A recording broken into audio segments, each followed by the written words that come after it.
আমরা তিন বাল্যসঙ্গী যে ঘরে শয়ন করিতাম তাহার পাশের ঘরের দেয়ালে একটি আস্ত নরকঙ্কাল ঝুলানো থাকিত। রাত্রে বাতাসে তাহার হাড়গুলো খট খট শব্দ করিয়া নড়িত। দিনের বেলায় আমাদিগকে সেই হাড় নাড়িতে হইত। আমরা তখন পণ্ডিত মহাশয়ের নিকট মেঘনাদ বধ এবং ক্যাম্বেল স্কুলের এক ছাত্রের কাছে অস্থিবিদ্যা পড়িতাম। আমাদের অভিভাবকের ইচ্ছা ছিল আমাদিগকে সহসা সর্ববিদ্যায় পারদর্শী করিয়া তুলিবেন। তাহার অভিপ্রায় কতদূর সফল হইয়াছে যাহারা আমাদিগকে জানেন তাহাদের নিকট প্রকাশ করা বাহুল্য, এবং যাহারা জানেন না তাহাদের নিকট গোপন করাই শ্রেয়। তাহার পর বহুকাল অতীত হইয়াছে। ইতিমধ্যে সেই ঘর হইতে কঙ্কাল এবং আমাদের মাথা হইতে অস্থিবিদ্যা কোথায় স্থানান্তরিত হইয়াছে অন্বেষণ করিয়া জানা যায় না। অল্পদিন হইল একদিন রাত্রে কোনো কারণে অন্যত্র স্থানাভাব হওয়াতে আমাকে সেই ঘরে শয়ন করিতে হয়। অনভ্যাসবশত ঘুম হইতেছে না। এপাশ ওপাশ করিতে করিতে গির্জার ঘড়িতে বড় বড় ঘণ্টাগুলো প্রায় সব কটা বাজিয়া গেল।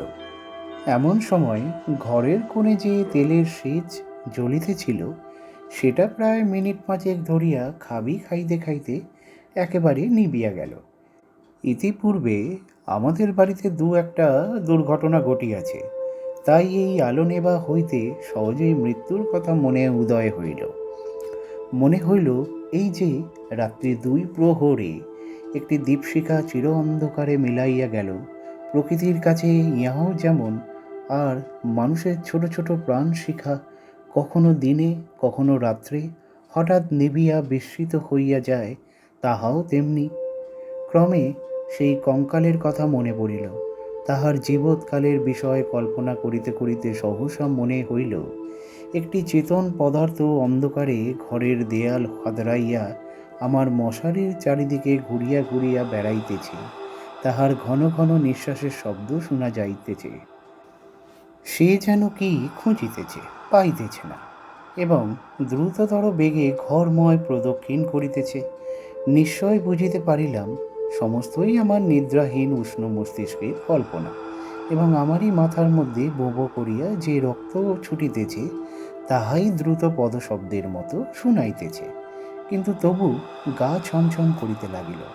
জোর করিয়া এই অকারণ ভয় ভাঙিবার জন্য বলিয়া উঠিলাম, কে হো? পদশব্দ আমার মশারির কাছে আসিয়া থামিয়া গেল, এবং একটা উত্তর শুনিতে পাইলাম, আমি। আমার সেই কঙ্কালটা কোথায় গেছে তাই খুঁজিতে আসিয়াছি। আমি ভাবিলাম নিজের কাল্পনিক সৃষ্টির কাছে ভয় দেখানো কিছু নয়।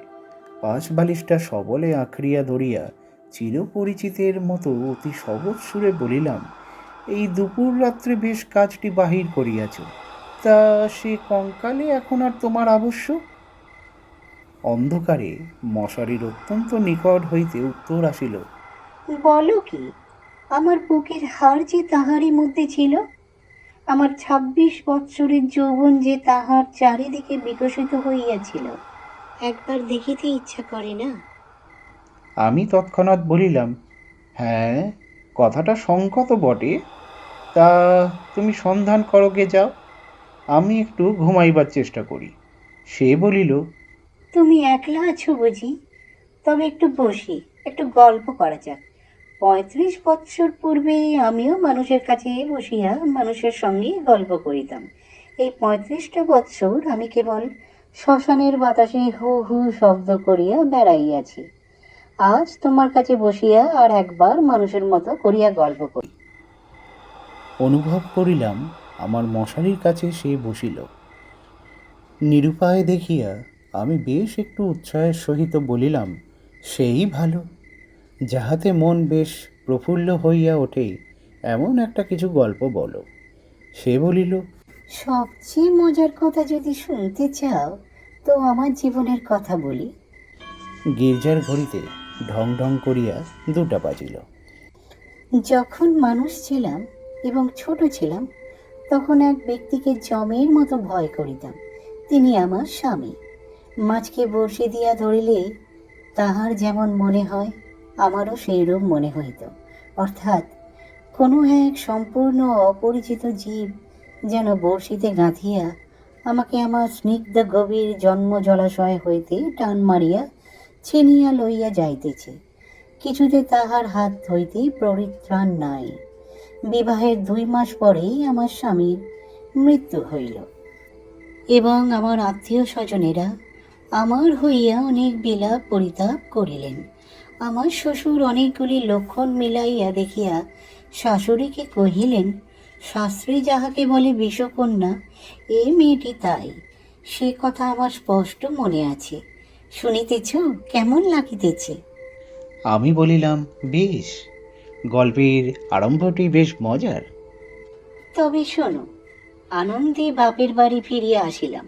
ক্রমে বয়স বাড়িতে লাগিল। লোকে আমার কাছে লুকাইতে চেষ্টা করিত, কিন্তু আমি নিজে বেশ জানিতাম আমার মতো রূপসী এমন যেখানে সেখানে পাওয়া যায় না। তোমার কি মনে হয়? খুব সম্ভব, কিন্তু আমি তোমাকে কখনো দেখি নাই। দেখো নাই কেন? আমার সেই কঙ্কাল। আমি ঠাট্টা করিতেছি। তোমার কাছে কি করিয়া প্রমাণ করিব যে সেই দুটো শূন্য চক্ষু কোটরের মধ্যে বড় বড় টানা 2টি কালো চোখ ছিল এবং রাঙা ঠোঁটের উপরে যে মৃদু হাসিটুকু মাখানো ছিল, এখনকার অনাবৃত দন্তসার বিকট হাস্যের সঙ্গে তার কোনো তুলনাই হয় না।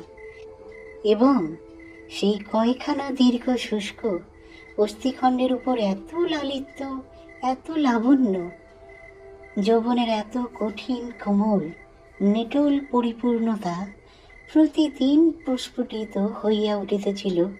তোমাকে তাহা বলিতে গেলে হাসি পায় এবং রাগও ধরে। আমার সেই শরীর হইতে যে অস্থিবিদ্যা শেখা যাইতে পারে, তাহা তখনকার বড় বড় ডাক্তারেরাও বিশ্বাস করিত না। আমি জানি একজন ডাক্তার তাহার কোনো বিশেষ বন্ধুর কাছে আমাকে কনক চাপা বলিয়াছিলেন। তাহার অর্থ এই, পৃথিবীর সকল মানুষই অস্থিবিদ্যা এবং শরীরতত্ত্বের দৃষ্টান্ত স্থল ছিল। কেবল আমি সৌন্দর্যরূপী ফুলের মতো ছিলাম। কনক চাপার মধ্যে কি একটা কঙ্কাল আছে? আমি যখন চলিতাম তখন আপনি বুঝিতে পারিতাম যে একখণ্ড হীরা নড়াইলে তাহার চারিদিক হইতে যেমন আলো ঝকমক করিয়া ওঠে, আমার দেহের প্রত্যেক গতিতে তেমনই সৌন্দর্যের ভঙ্গি নানা স্বাভাবিক হিল্লোলে চারিদিক ভাঙিয়া পড়িত। আমি মাঝে মাঝে অনেকক্ষণ ধরিয়া নিজের হাত দুখানি নিজেই দেখিতাম। পৃথিবীর সমস্ত উদ্ধত পুরুষের মুখে রাশ লাগাইয়া মধুর ভাগে বাগাইয়া ধরিতে পারে এমন 2খানি হাত। সুভদ্রা যখন অর্জুনকে লইয়া দৃপ্ত ভঙ্গিতে আপনার বিজয়রথ বিস্মিত 3 লোকের মধ্য দিয়া চালাইয়া লইয়া গিয়াছিলেন, তাহার বোধ করি এইরূপ 2খানি অস্থূল সুডৌল বাহু, আরক্ত করতল এবং লাবণ্য শিখার মতো অঙ্গুলি ছিল। কিন্তু আমার সেই নির্লজ্জ নিরাভরণ চিরবৃদ্ধ কঙ্কাল তোমার কাছে আমার নামে মিথ্যা সাক্ষ্য দিয়াছে। আমি তখন নিরুপায় নিরুত্তর ছিলাম। এই জন্য পৃথিবীর সবচেয়ে তোমার উপর আমার বেশি রাগ।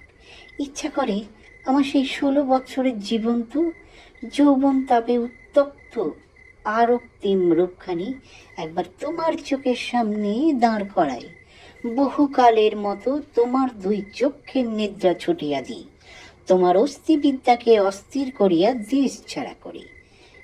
আমি বলিলাম, তোমার গা যদি থাকিত তো গা ছুঁইয়া বলিতাম, সে বিদ্যা লেশমাত্র আমার মাথায় নাই। আর তোমার সেই ভুবনমোহন পূর্ণ যৌবনের রূপ রজনীর অন্ধকার পটের উপরে জাজল্যমান হইয়া ফুটিয়া উঠিয়াছে, আর অধিক বলিতে হইবে না। আমার কেহ সঙ্গিনী ছিল না। দাদা প্রতিজ্ঞা করিয়াছিলেন বিবাহ করিবেন না। অন্তঃপুরে আমি একা, বাগানের গাছতলায় আমি একা বসিয়া ভাবিতাম, সমস্ত পৃথিবী আমাকেই ভালোবাসিতেছে। সমস্ত তারা আমাকে নিরীক্ষণ করিতেছে। বাতাস ছল করিয়া বারবার দীর্ঘ নিঃশ্বাসে পাশ দিয়া চলিয়া যাইতেছে, এবং যে তৃণাসনে পা দুটি মেলিয়া বসিয়া আছি, তাহার যদি চেতনা থাকিত, তবে সে পুনর্বার অচেতন হইয়া যাইত। পৃথিবীর সমস্ত যুবা পুরুষ ওই তৃণপুঞ্জরূপী দল বাঁধিয়া নিস্তব্ধে আমার চরণবর্তী হইয়া দাঁড়াইয়াছে, এরূপ আমি কল্পনা করিতাম। হৃদয়ে অকারণে কেমন বেদনা অনুভব হইত। দাদার বন্ধু শশীশেখর যখন মেডিকেল কলেজ হইতে পাশ হইয়া আসিলেন, তখন তিনি আমাদের বাড়ির ডাক্তার হইলেন। আমি তাহাকে পূর্বে আড়াল হইতে অনেকবার দেখিয়াছি। দাদা অত্যন্ত অদ্ভুত লোক ছিলেন। পৃথিবীটাকে যেন ভালো করিয়া চোখ মেলিয়া দেখিতেন না। সংসারটা যেন তাহার পক্ষে যথেষ্ট ফাঁকা নয়। এই জন্য সরিয়া সরিয়া একেবারে প্রান্তে গিয়া আশ্রয় লইয়াছেন। তাহার বন্ধুর মধ্যে এক শশীশেখর। এই জন্য বাহিরের যুবকদের মধ্যে আমি এই শশীশেখরকেই সর্বদা দেখিতাম।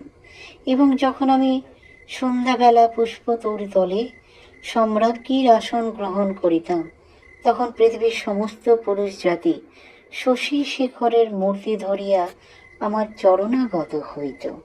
শুনিতেছ? কি মনে হইতেছে? আমি সনিশ্বাসে বলিলাম, মনে হইতেছে শশীশেখর হইয়া জন্মালে বেশ হইত। আগে সবটা শোনো। একদিন বাদলার দিনে আমার জ্বর হইয়াছে। ডাক্তার দেখিতে আসিয়াছেন। সেই প্রথম দেখা। আমি জানালার দিকে মুখ করিয়াছিলাম।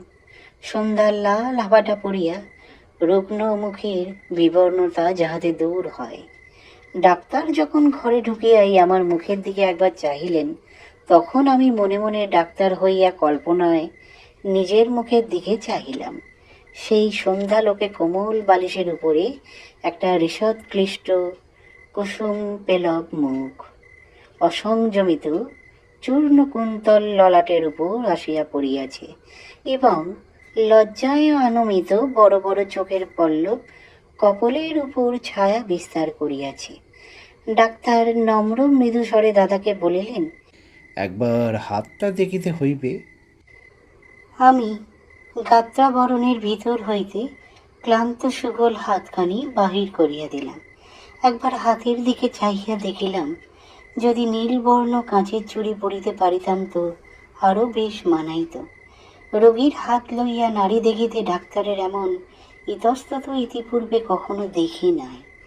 অত্যন্ত অসংলগ্নভাবে কম্পিত অঙ্গুলিতে নাড়ি দেখিলেন। তিনি আমার জ্বরের উত্তাপ বুঝিলেন।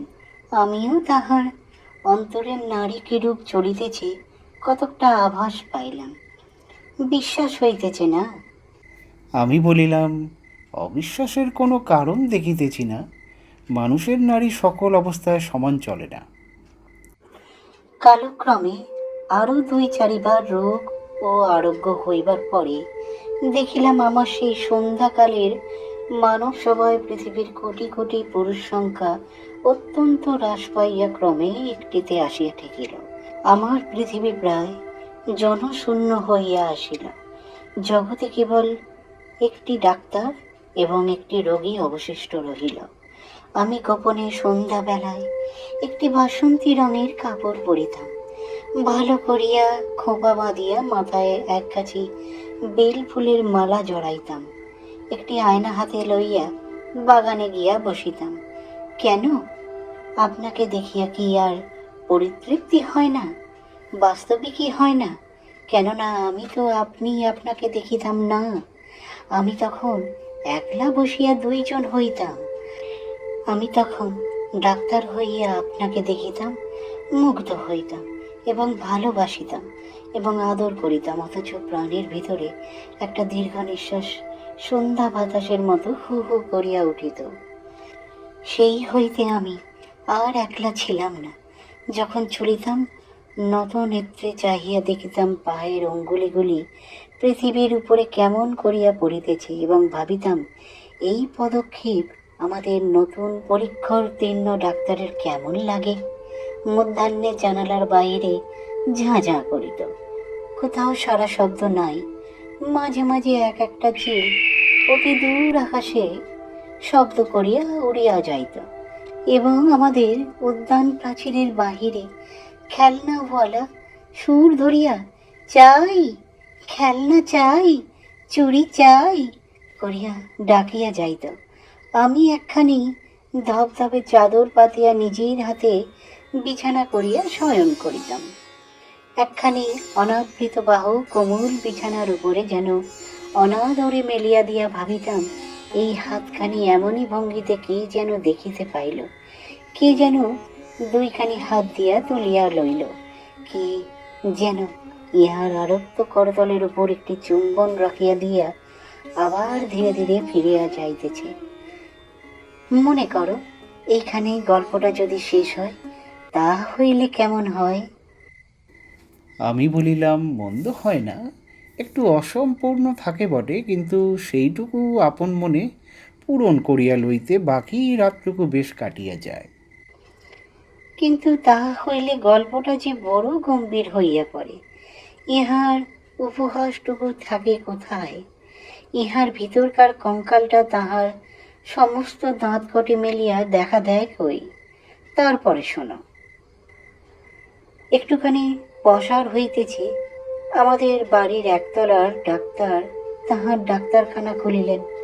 তখন আমি তাহাকে মাঝে মাঝে হাসিতে হাসিতে ঔষধের কথা, বিষের কথা, কি করিলে মানুষ সহজে মরে, এই সকল কথা জিজ্ঞাসা করিতাম। ডাক্তারি কথায় ডাক্তারের মুখ খুলিয়া যাইত। শুনিয়া শুনিয়া মৃত্যু যেন পরিচিত ঘরের লোকের মতো হইয়া গেল। ভালোবাসা এবং মরণ কেবল এই দুটোকেই পৃথিবীময় দেখিলাম। আমার গল্প প্রায় শেষ হইয়া আসিতেছে, আর বড় বাকি নাই। আমি মৃদু স্বরে বলিলাম, রাত্রিও প্রায় শেষ হইয়া আসিল। কিছুদিন হইতে দেখিলাম ডাক্তারবাবু বড় অন্যমনস্ক এবং আমার কাছে যেন ভারী অপ্রতিভ। একদিন দেখিলাম তিনি কিছু বেশি রকম সাজসজ্জা করিয়া দাদার কাছে তাহার জুড়ি ধার লইলেন, রাত্রে কোথায় যাইবেন। আমি আর থাকিতে পারিলাম না। দাদার কাছে গিয়া নানা কথার পর জিজ্ঞাসা করিলাম, হ্যাঁ দাদা, ডাক্তারবাবু আজ জুড়ি লইয়া কোথায় যাইতেছেন? সংক্ষেপে দাদা বলিলেন, মরিতে। আমি বলিলাম, না, সত্য করিয়া বলো না। তিনি পূর্বাপেক্ষা কিঞ্চিত খোলসা করিয়া বলিলেন, বিবাহ করিতে। আমি বলিলাম, সত্য নাকি? বলিয়া অনেক হাসিতে লাগিল। অল্পে অল্পে শুনিলাম এই বিবাহে ডাক্তার 12,000 টাকা পাইবেন। কিন্তু আমার কাছে এই সংবাদ গোপন করিয়া আমাকে অপমান করিবার তাৎপর্য কি? আমি কি তাহার পায়ে ধরিয়া বলিয়াছিলাম যে এমন কাজ করিলে আমি বুক ফাটিয়া মরিব? পুরুষদের বিশ্বাস করিবার জো নাই। পৃথিবীতে আমি একটিমাত্র পুরুষ দেখিয়াছি এবং এক মুহূর্তে সমস্ত জ্ঞান লাভ করিয়াছি।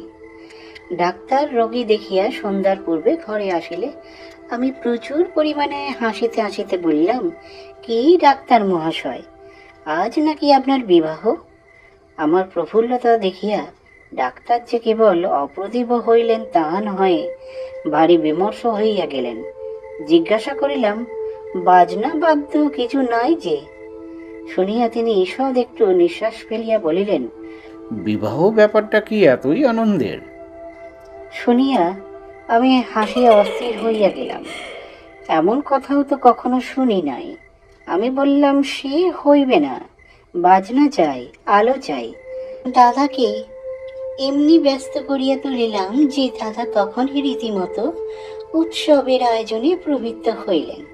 আমি কেবলই গল্প করিতে লাগিলাম, বধূ ঘরে আসিলে কি হইবে, কি করিব।